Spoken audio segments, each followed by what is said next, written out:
시청자 여러분 안녕하십니까? 한 주간의 한인사회 주요 소식을 정리해드리는 KBN 뉴스 주간 브리핑입니다. 이번 주 첫 소식입니다.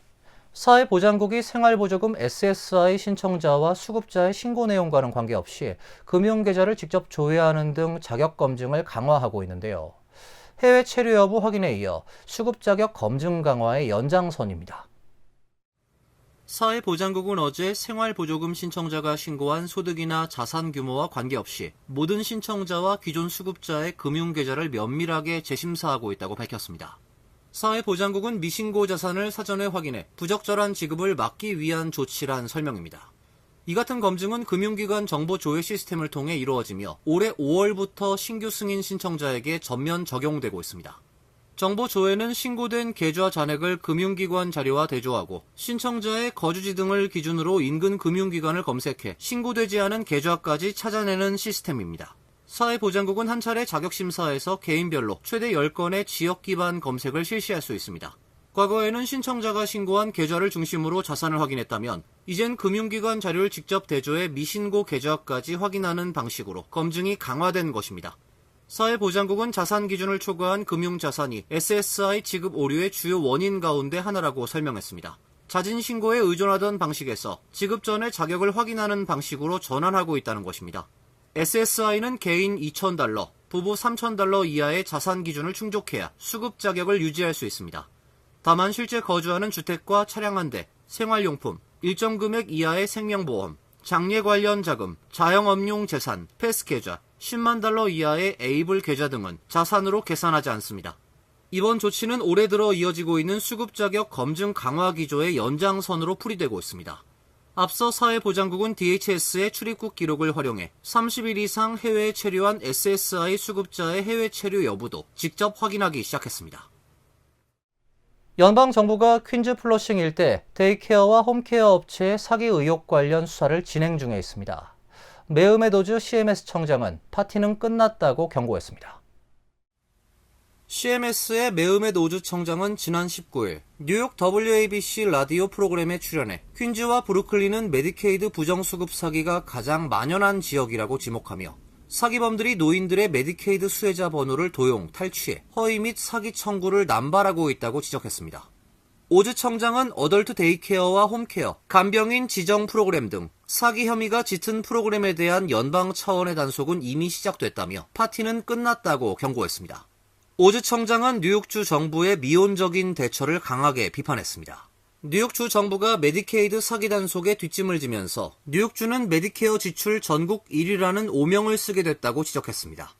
앞서 뉴욕주 감사원은 뉴욕주의 메디케이드 지출액은 $394억, 공교육 지출액인 $370억 훌쩍 넘어섰다고 밝힌 바 있습니다. 방송에서 오즈 청장은 메디케이드 사기의 배후로 외국 범죄 조직, 특히 동부 지역에서 인신매매를 자행하는 중국계 범죄 조직의 연루 의혹을 제기했습니다. 플러싱 일대의 특정 블록에 약국이 12개나 몰려있는 현상을 언급하며 이는 상식적이지도 정상적이지도 않은 구조라며 이들 약국이 수혜자 번호를 이용한 사기 청구의 주요 창구 역할을 하고 있다는 해석이 가능하다고 덧붙였습니다. 트럼프 대통령과 연방정부가 주장해온 비시민권자의 유권자 등록이 상당 부분 사실로 확인됐습니다.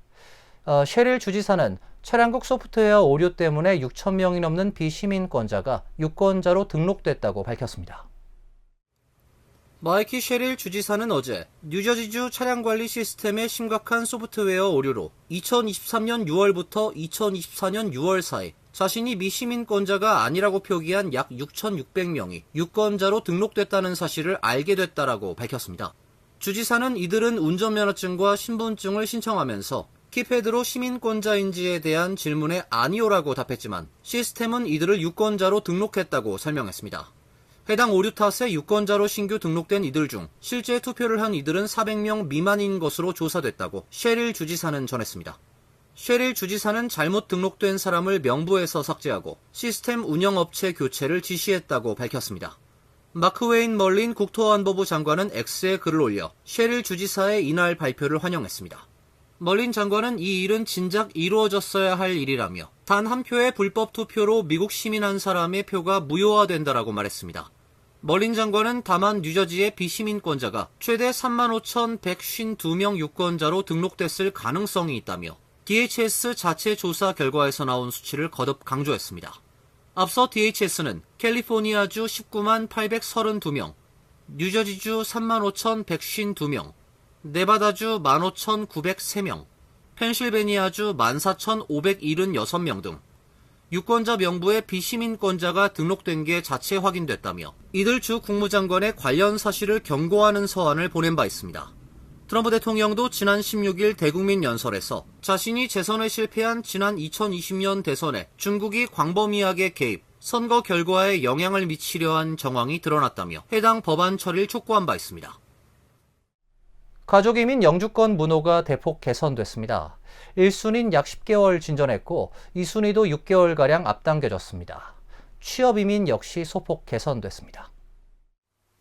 국무부가 어제 발표한 2026년 8월 영주권 문호에 따르면 가족 취업이민 모두 진전됐습니다. 시민권자의 성인 미혼 자녀가 대상인 가족이민 1순위의 경우 비자 발급 우선일자는 2018년 12월 15일로 10개월가량 진전했고 접수 가능 우선일자 역시 2019년 6월 15일로 5개월 넘게 앞당겨졌습니다.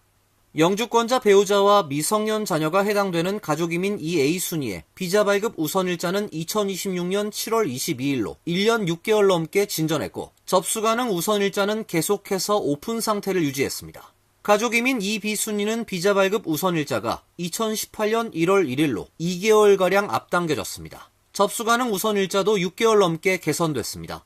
가족이민 4순위는 비자 발급 우선일자가 2009년 9월 1일로 당겨졌으며 접수 가능 우선일자는 2010년 6월 22일로 앞당겨졌습니다. 취업이민 문호는 계속해서 소폭 진전되는 모습을 보였습니다. 취업이민 1순위와 2순위, 5순위의 비자 발급 우선일자와 접수 가능 우선일자는 계속해서 오픈 상태를 유지하고 있습니다. 취업이민 3순위 숙련직 비자 발급 우선일자는 2024년 9월 1일로 1개월 진전했고 접수 가능 우선일자는 오픈 상태를 유지하고 있습니다. 취업이민 3순위 비숙련직의 경우 비자 발급 우선일자가 2022년 4월 1일로 1개월 진전했으며 접수 가능 우선일자는 2022년 8월 1일로 동결된 상태입니다. 영주권 갱신과 시민권 신청 등 합법 이민 절차 처리 기간이 크게 늘어나고 있습니다. 정부의 이민 단속이 증가하고 있는 가운데 이민자들의 불안과 불편이 커지고 있습니다. 연방이민서비스국이 연방수사국 신원조회와 보안심사를 대폭 강화하면서 심사 지연이 현실화되고 있습니다. 과거에는 영주권 갱신이나 시민권 신청이 4에서 6개월 안팎에 처리되는 경우가 많았지만 최근엔 7개월에서 1년 이상 걸리는 사례가 잇따르고 있습니다. USCIS는 최근 내부 지침을 통해 영주권, 시민권, 망명 등 대부분의 이민혜택 신청에 대해 FBI 신원조회를 확대 실시하도록 했습니다. 특히 기존에 이미 신원조회가 완료된 신청서라도 새로운 기준에 따라 재조회가 필요한 경우에 승인 결정을 보류하도록 지시했습니다.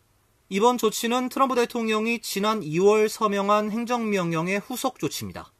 행정명령은 USCIS가 FBI의 범죄기록 데이터베이스를 법이 허용하는 최대 범위까지 활용해 신청자의 범죄 이력과 국가안보 위험 요소를 더욱 철저하게 검증하도록 하는 내용을 담고 있습니다.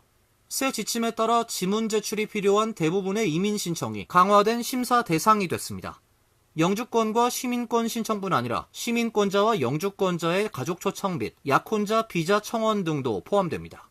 USCIS는 새로운 보안 심사가 완료될 때까지 승인 결정을 내리지 않도록 했으며 반대로 기각 사유가 명확한 사건은 추가 조회 없이 불허할 수 있도록 했습니다. 강화된 심사에서는 미국 내 범죄 기록뿐 아니라 출신국 범죄 이력, 과거 이민 기록, 허위 진술 여부 등을 교차 검증하는 것으로 알려지고 있습니다. 일부 신청자에 대해서는 추가 보안 심사가 진행되면서 처리 기간이 더욱 길어질 수 있다는 전망도 나오고 있습니다.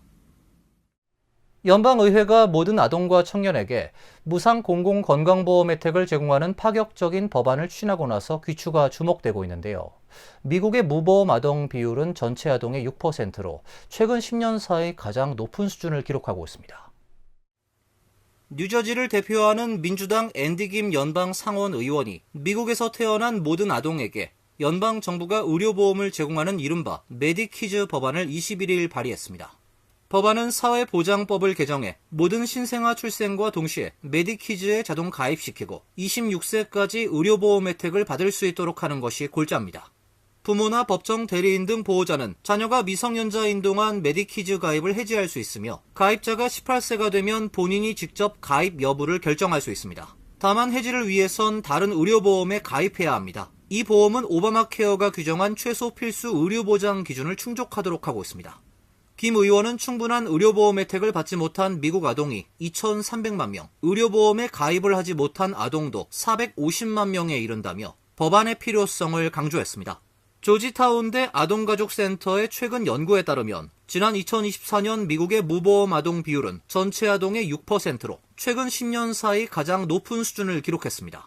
하지만 막대한 재정 부담과 공화당이 장악한 상원 문턱을 넘어야 하기 때문에 법원 통과 가능성은 불투명합니다. 의회 예산국의 비용 추계도 아직 나오지 않았습니다. 김 의원은 공화당 의원들과 관련 논의를 시작했다고 말했습니다. 1,000명의 환자를 발생시킨 기생충 감염 사태의 발병 경로가 미궁에 빠지고 있습니다.